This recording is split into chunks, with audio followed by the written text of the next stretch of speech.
जिला के हमारे सम्मानीय अध्यक्ष हमारे रेणुका से नारायण सिंह जी, जिला परिषद की चेयरपर्सन सीमा कन्याल जी, हमारे बीच में यहाँ मनीष चौहान जी, अनीता शर्मा जी, हितेंद्र जी, मंडल के अन्य सभी पदाधिकारी, उपस्थित सभी पार्टी के वरिष्ठ नेतागण, भाइयों बहनों, नौजवान साथियों और पत्रकार मित्र,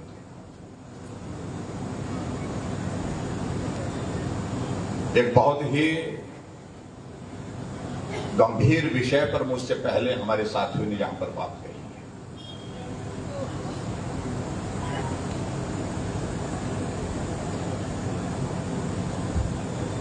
मैं इस बात को लेकर के हैरान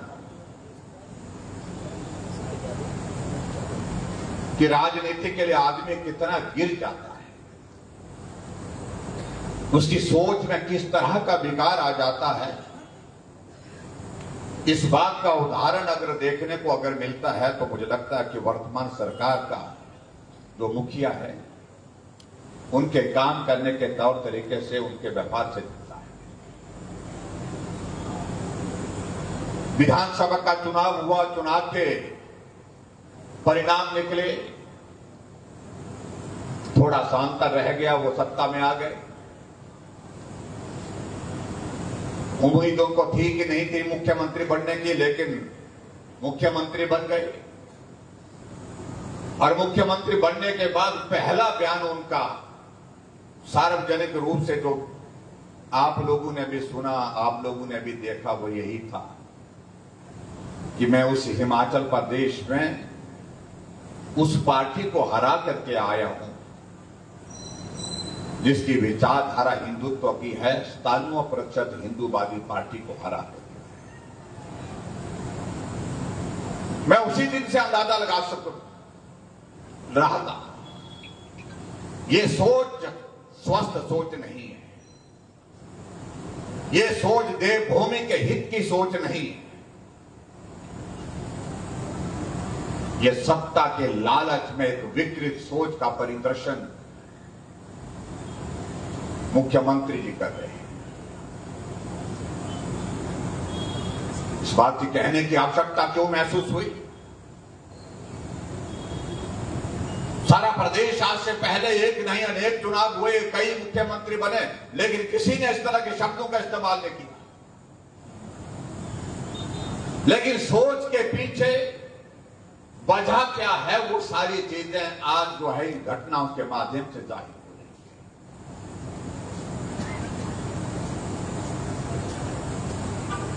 मैंने कहा कि आज के विषय पर हम और बात करने के लिए आए थे, लेकिन यहां विषय जो है मुझे लगता है कि इससे महत्वपूर्ण और कोई हो नहीं सकता है जिस पर हम बात कर रहे हैं।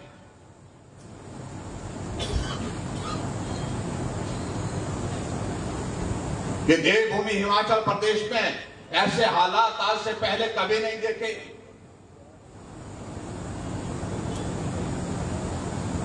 यहां की घटना पर मैं थोड़ा बाद में आता हूं, लेकिन मैं घटना शिमला में संडोली की घटना होती है। अवैध तरीके से निर्माण हुआ उस भवन का, जिसको उस समुदाय के लोगों ने भी स्वीकार किया कि अवैध निर्माण है। म्युनिसिपल कॉर्पोरेशन ने भी कहा कि अवैध निर्माण है। लेकिन हिंदू समाज जब इसका प्रदर्शन करने के लिए बाहर निकलता है तो लाठीचार्ज होता है, 307 के मामले दर्ज किए जाते हैं। सड़कों के किनारे पड़े हुए पत्थर जिनको मारा नहीं गया था, उठाया नहीं गया था, पुलिस के एक अधिकारी द्वारा उनको उठा करके डॉक्टर के सामने शिमला में आईजीएमसी में प्रस्तुत किया गया और कहा गया कि आप इस पर लिख करके दीजिए, ये 2 किलो का वजन का पत्थर आपके सामने रखा है, क्या इसके मारने से किसी की जान जा सकती है? क्या साबित करना चाह रहा था? जिस पत्थर को ना लोगों ने देखा, जिस पत्थर को ना लोगों ने मारा, जिस पत्थर की कोई वजह नहीं बनती थी, वो पत्थर उठा करके डॉक्टर के सामने वहां पर रखा।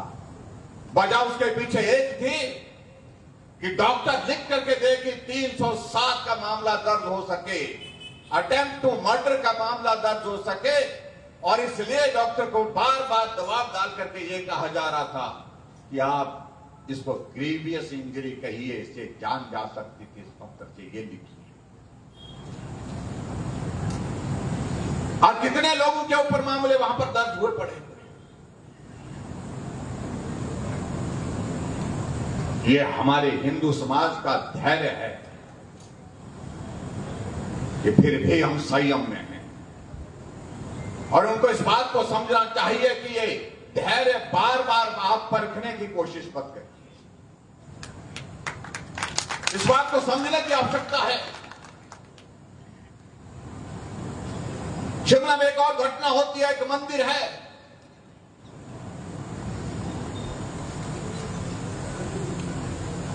और उस मंदिर में भी इस प्रकार से कुछ लोग कब्जा करना चाह रहे थे।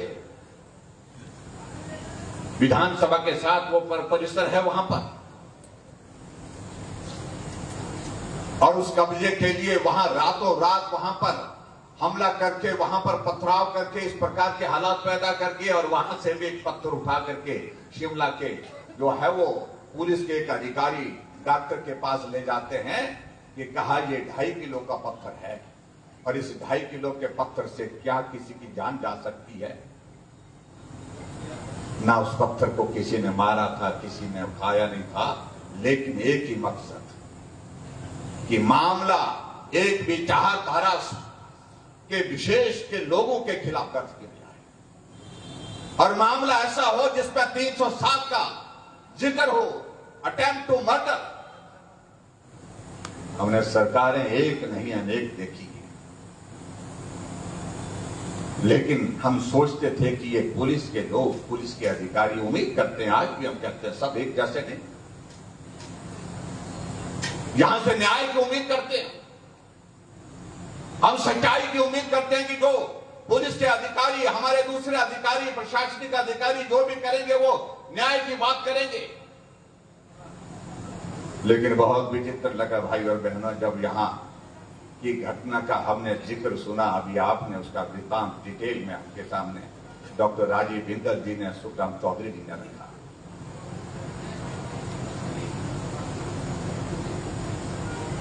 किसी पिता की बेटी चले गई, मां की बेटी चले गई, वो कहां जाएगा? बेटी घर में नहीं, कहां जाएगा? प्रशासन के पास जाएगा, पुलिस के पास जाएगा कि हमारी नौजवान बेटी घर में नहीं है। हम सब चिंतित हैं, लेकिन उसके बावजूद, पुलिस में मामला दर्ज होने के बावजूद भी कितने दिन छानबीन के लगे। 4 तारीख की घटना हुई और उसके बाद 13 तारीख तक कोई कार्रवाई नहीं हुई। ये अपने आप में प्रश्न खड़ा करता है, और इस साजिश में, इस षड्यंत्र में हमको वो लोग भी दिख रहे हैं जिनके प्रति हम सम्मान करते हैं। आखिर क्या वजह थी? अगर पुलिस को मालूम था, प्रशासन को मालूम था कि बेटी किसके घर में, क्यों नहीं तुरंत कार्रवाई हुई? अगर इस सारी घटना के लिए कोई अगर जिम्मेवार है तो मैं कहता हूं प्रशासन जिम्मेवार है, और प्रशासन तो नाच कर रही है सरकार के कहने पर, सरकार के इशारे पर। तो ये प्रशासन की हिम्मत तब बढ़ती है जब उनको लगता है कि हमको ऊपर से संरक्षण है। गलत फहमी में मत रखो, ये संरक्षण अपनी सुरक्षा भी नहीं कर पाएगा आने वाले समय में जो हालात है। मेहरबानी के इस दौर से बाहर निकलना चाहिए। अरे मैं तो हैरान इस बात को लेकर के हुआ, एक अधिकारी हाथ में डंडा लेकर के चले हुए। आपके साथ पुलिस है, आपके आगे पीछे पुलिस है, आप मैजिस्ट्रेट हैं, ये डंडा उठाने की आवश्यकता आपको क्यों पड़ी है? और जिस तरह से उस व्यक्ति की भाषा थी, उस अधिकारी की भाषा थी, वो भाषा बर्दाश्त करने लायक नहीं। वो भाषा के साथ साथ उसकी जो लैंग्वेज थी, जो बॉडी लैंग्वेज थी उसकी,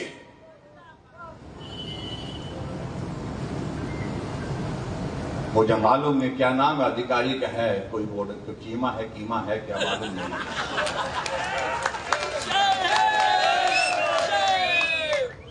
आप बर्दाश्त की हदों से बाहर जा रहे हैं, सीमा मरेगी। हम जनप्रतिनिधि हैं, जनता की भावनाओं की वजह से अगर कोई सोचे, हम इस बात को मानते हैं कानून से ऊपर कोई नहीं है। अगर हमें यह पाठ सिखाया जाता कि आप कानून से ऊपर नहीं है, तो मैं उन अधिकारियों को भी कहना चाहता हूं कि आप भी कानून से ऊपर नहीं। इस बात को उनको भी समझना चाहिए। क्या वजह है बेटी एक हफ्ते से भी ज्यादा घर से गायब रहती है, उसके बावजूद भी आप कार्रवाई नहीं करते हैं, लेकिन समोसा मुख्यमंत्री का मुख्यमंत्री तक नहीं पहुंचा, उस पर कार्रवाई हो जाती है। किस काम में लगना चाहिए सरकार को, किस काम में लग गई है सरकार? High level inquiry.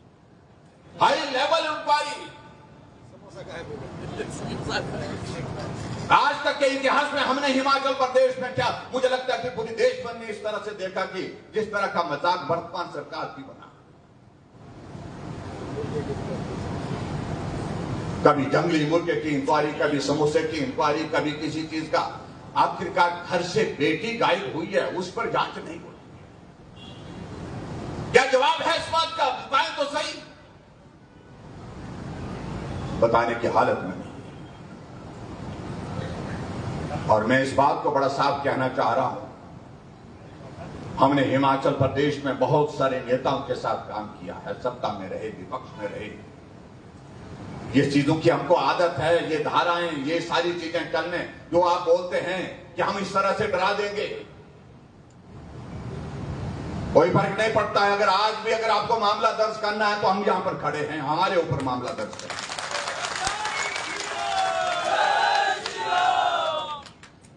अगर आज भी आपको लगता है कि गिरफ्तारी में अभी कमी रही है, आओ हम सब चलते हैं, हमको गिरफ्तार करके रखिए, अंदर रखिए। क्या संदेश देना चाह रहे हैं? हिमाचल प्रदेश में वीरभद्र सिंह जी की सरकार जो हमने देखी,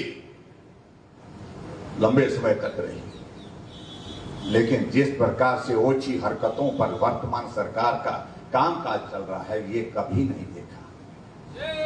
नेतृत्व में गंभीरता होनी चाहिए, सजगता होनी चाहिए। इन सारी चीजों को लेकर के मुख्यमंत्री को सोचना चाहिए। गिमिक्स की पॉलिटिक्स, ड्रामा करना, ये उछल कूद, ये पहली बार हम देख रहे हैं हिमाचल प्रदेश में। हम भी इस दायित्व पर रहे आप सबके आशीर्वाद से, लेकिन उसके बावजूद भी हमने जिम्मेवारी से काम किया। मैं हैरान हूं, एक मंत्री कहते हैं ये छोटी सी बात है, बोलते हैं ये प्यार मोहब्बत का मामला है। ठीक है, कहा हमारे साथी ने यहां पर, ये प्यार मोहब्बत का मामला आपके नजरिए में है, लेकिन आप भी अगर किसी बेटी के पिता हैं और बेटी घर से चली जाए तो क्या बोलेंगे? प्यार मोहब्बत का मामला है कि जाने दीजिए। यही सोच करके कोई कुछ नहीं करेंगे। क्या बोलेंगे आपका अगर एक हफ्ता तक 10 दिन तक बेटी घर में नहीं है आपके?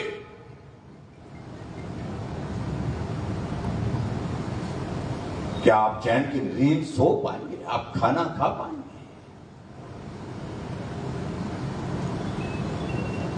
मुख्यमंत्री की हालत वो है, लेकिन मंत्री की हालत उससे भी परे।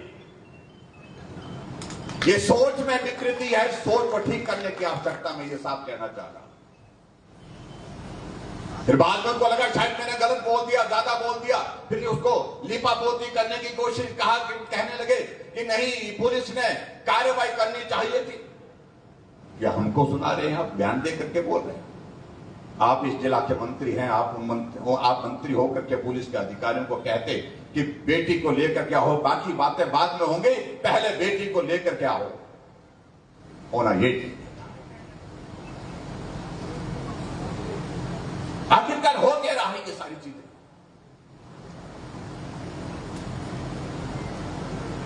या चौधरी साहब कह रहे हैं कि यहां पर देवभूमि हिमाचल प्रदेश में गौ हत्या हो रही है, उसका गाय का मांस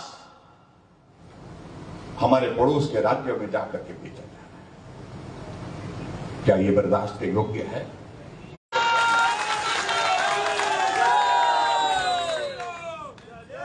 आप हालात को जानबूझ करके खराब करने की कोशिश कर रहे हैं, या आप ये मान करके चलिए कि आप जानबूझ करके ये हालात पैदा करने की कोशिश कर रहे हैं, क्योंकि हिमाचल प्रदेश में मुख्यमंत्री तो चाहते हैं कि ऐसी चीजों का आनंद लेते हैं। उनको आदत पड़ी है इन चीजों का आनंद लेने की। आनंद इसलिए कि उनको लगता है कि मैं बहुत शक्तिशाली हूं। और एक मैं उस सारे शब्द का इस्तेमाल नहीं करना चाहता हूं, थोड़ा ज्यादा हो जाएगा। मानसिकता कई बार आदमी की ऐसी हो जाती है, उसको लगता है कि मैं सबसे ऊपर हूं, ये सबसे नीचे है, मैं कुचल सकता हूं, दबा सकता हूं, जो करना वो कर सकता हूं। ये कभी अगर गलतफहमी में, जिस तरह की गलतफहमी जब पैदा हो जाती है तो आदमी का स्वभाव इसी तरह का हो जाता है। मैं 5 साल मुख्यमंत्री रहा हिमाचल प्रदेश में, काम किया, काम पर फोकस किया। बदले की भावना से हमने पहले दिन कहा कि हम बदले की भावना से काम नहीं करेंगे, लेकिन हिमाचल प्रदेश में सरकार जो नई बनी, पहले दिन से बदले की भावना के साथ काम किया, राजनीतिक प्रतिशोध के साथ काम करने की शुरुआत। बेशर्मी के साथ झूठ बोलते हैं, और जहां मुख्यमंत्री है वो बोलते हैं, उसके बाद मंत्री बोलते हैं, उसके बाद नीचे उनके कांग्रेस के नेता बोलते हैं। कभी नहीं हमने देखा कोई आदमी इस दायित्व पर होता वो जिम्मेदारी के साथ बोलता है, स्वीकार भी करता है, हां मुझसे गलती हुई है, मुझे इसको ठीक करना चाहिए। किसी को नहीं सुनते। अब तो अधिकारी भी कहने लगे, क्या हुआ विमल नेगी का? ये प्रश्न प्रदेश पूछता है, ये हिमाचल पूछता है। क्या ये सत्य नहीं है कि chief engineer, gazetted class 1 officer, tribal का ऑफिसर, ईमानदार ऑफिसर, उसकी मृत्यु हुई है या उसकी आत्महत्या हुई है, उसकी हत्या हुई है या आत्महत्या हुई है, इस पर अब जो है जांच जो है चल रही है, इसलिए हम इस पर ज्यादा नहीं बोल रहे। क्या वजह रही उस सारी चीज के पीछे? यही तरीका दबा करके चलिए, कुचल करके चलिए, किसी के मत सुनिए, और उस दबाव के चलते उस आदमी की, उस इंजीनियर की जिंदगी चलेगी। हमने इस वक्त कहा कि सीबीआई की जांच होनी चाहिए। ये परिवार के लोग नहीं कह रहे हैं, परिवार के लोग नहीं चाहते हैं, तो अब क्या सीबीआई की जांच हमारे कहने पर हो रही है क्या? अगर जांच हो रही है तो परिवार के लोग हाई कोर्ट में गए, हाई कोर्ट से फैसला आया, सीबीआई की जांच इस सारे मामले में होनी चाहिए। अब जांच हो, और उसको रोकने के लिए किस प्रकार के हथकंडे अपनाए? आखिर हो क्या रहा है? ये तमाशा पूरा हिमाचल क्या पूरी दुनिया देख रही है। डीजीपी एसपी के खिलाफ बोल रहा है, एसपी डीजीपी के खिलाफ प्रेस कॉन्फ्रेंस बोल रहा है। एक डिसिप्लिन फोर्स होने के बावजूद उस जूनियर अधिकारी की हिम्मत इसलिए बढ़ी क्योंकि राजनीतिक संरक्षण है। राजनीतिक संरक्षण है, इस वजह से उसकी हिम्मत बढ़ी। मैं उन सारी चीजों में नहीं जाना चाह रहा हूं। चारों तरफ भ्रष्टाचार की सारी सीमाएं टूट गई। यहां काला अंब में अभी हाल ही में क्या घटना हुई है? शराब की फैक्ट्री में बाहर से ताला, लेकिन अंदर शराब बन रही है, बिक रही है। पुलिस की रेड होती है, एक्साइज की रेड होती है, रात भर सीएम के ऑफिस से फोन जाते हैं, मामला दर्ज मत करिए, मामला दर्ज रफा दफा करिए। वो भी तो प्यार मोहब्बत का मामला है। और उसको क्या बोले हम, वो भी प्यार मोहब्बत का मामला है क्या? आपकी मोहब्बत तो भाई कोई जवाब नहीं।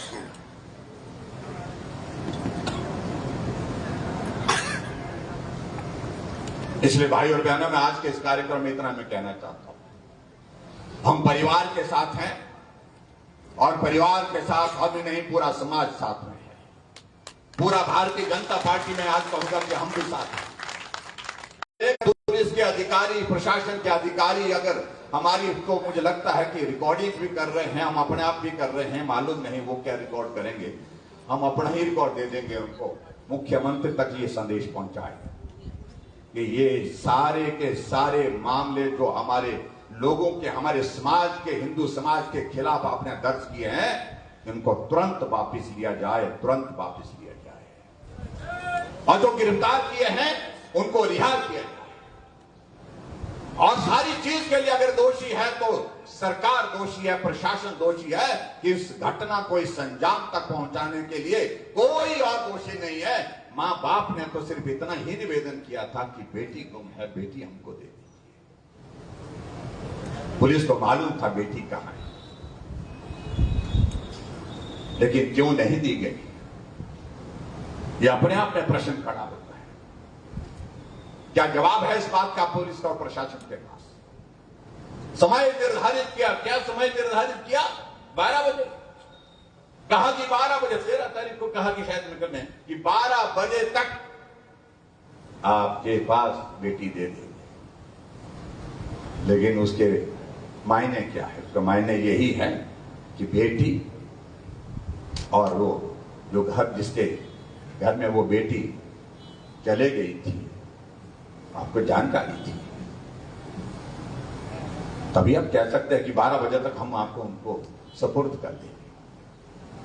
जब आपको जानकारी थी तो आप क्या कर रहे थे पहले? ये सारे प्रश्न हैं जिन प्रश्नों को लेकर के पूरा हिमाचल प्रदेश आज पूछता है। और आज इस कार्यक्रम के माध्यम से मैं यही कहना चाह रहा हूं कि हमारी धैर्य की परीक्षा बहुत ज्यादा मत लीजिए। ये धैर्य टूट जाएगा, सरकार के लिए भी संकट होगा और लोगों के लिए भी संकट होगा जो उनकी सरकार के साथ इस गलत काम में खड़े हैं। और यहां तक कि मैं कहना चाह रहा हूं कि प्रशासन के लिए भी संकट होगा। गलतफहमी में मत रहिए। ये सरकारें आती हैं, जाती हैं, लेकिन इस तरह से अगर आप सरकार के प्रभाव में, दबाव में इस प्रकार से काम करके किसी को कुचलना चाहेंगे, किसी की भावनाओं को कुचलना चाहेंगे, तो भावनाएं जितनी कुचली जाती है उसी के विपरीत फिर वो अपने जब उठती हैं तो उनको संभालना, उनको समेटना मुश्किल हो जाएगा। इसलिए आज के इस कार्यक्रम में सभी आप सब साथियों के साथ में यही कहना चाह रहा हूं। पार्टी के हमारे अध्यक्ष जी, हमारे सुखराम चौधरी जी, हमारे मंच पर बैठे सांसद जी, सारे बलदेव तोमर जी और जिला के हमारे सब साथियों ने कहा मेरा कार्यक्रम कहीं था, लेकिन उन्होंने कहा कि हम चाहते कि आप आए और यहां आकर के उन परिवार को भी मिल सके और परिवार के साथ साथ में इस भावना में हम एक साथ एक मंच पर हम होकर के अपनी बात कह सके, सुन सके। इसलिए मैं आप सबके बीच में आया हूं और मैं इस बात को साफ कह रहा हूं, ये पौंटा का मामला नहीं रहेगा, नाहन का ही मामला नहीं रहेगा। और अगर समय पर कार्रवाई नहीं की, पूरे हिमाचल प्रदेश में भारतीय जनता पार्टी ऐसी चीजों के बारे में संज्ञान लेकर के आंदोलन खड़ा करेगी। आज गिरफ्तार करने के लिए आपने कुछ लोगों को किया है, अगर ये गिरफ्तारी का दौर आप इस तरह से चलाए रखेंगे, भारतीय जनता पार्टी के सारे नेता, सारे विधायक, सांसदों के साथ भी जेल में जाने के लिए तैयार हैं। लेकिन हम समाज के साथ खड़े हैं, समाज की भावनाओं के साथ खड़े हैं और उस परिवार के साथ खड़े हैं जिस परिवार की बेटी के साथ इस प्रकार का व्यवहार हुआ है। मैं इतना ही कहना चाहता हूं। आज के इस कार्यक्रम में आप सब लोग आए, मुझे इस बात की प्रसन्नता है कि